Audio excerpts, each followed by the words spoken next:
Bonjour docteur, j'ai des bouffées de chaleur parce que je suis sous hormonothérapie. Est-ce que l'acupuncture pourrait m'aider?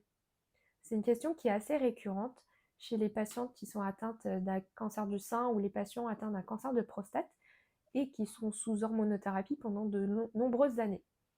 Donc ça peut se traduire par soit des sueurs nocturnes très importantes qui empêchent de dormir ou des bouffées de chaleur incessantes pendant la journée, ce qui peut perturber la vie sociale et la vie professionnelle.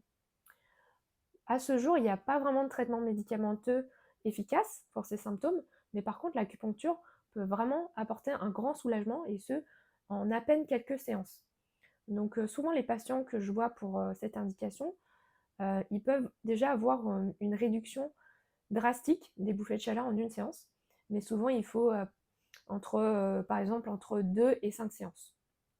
Mais ce qu'on peut considérer vraiment une efficacité très rapide compte tenu de l'évolution de ces symptômes pendant plusieurs années.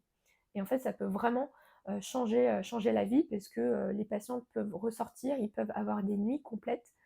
Donc, il ne faut vraiment pas se priver de cette approche-là. Maintenant, on va voir ensemble quels sont les points qui sont efficaces pour les bouffées de chaleur. Donc, il n'y en a pas beaucoup, il n'y en a seulement que deux. Bien sûr, on fait un diagnostic général, syndromique, pour voir s'il y a d'autres déséquilibres ailleurs. Mais en pratique, les bouffées de chaleur, on pourrait les traiter seulement en 2 points. Premier point, cœur 6, qui se trouve au niveau du poignet. Donc on se repère avec le tendon qui se trouve juste ici et on met un travers de doigt avec le pli du poignet et ce sera du coup juste ici. On met l'aiguille, donc c'est une aiguille qui est stérilisée et voilà. Et l'autre point se trouve au niveau de la cheville, juste devant le tendon.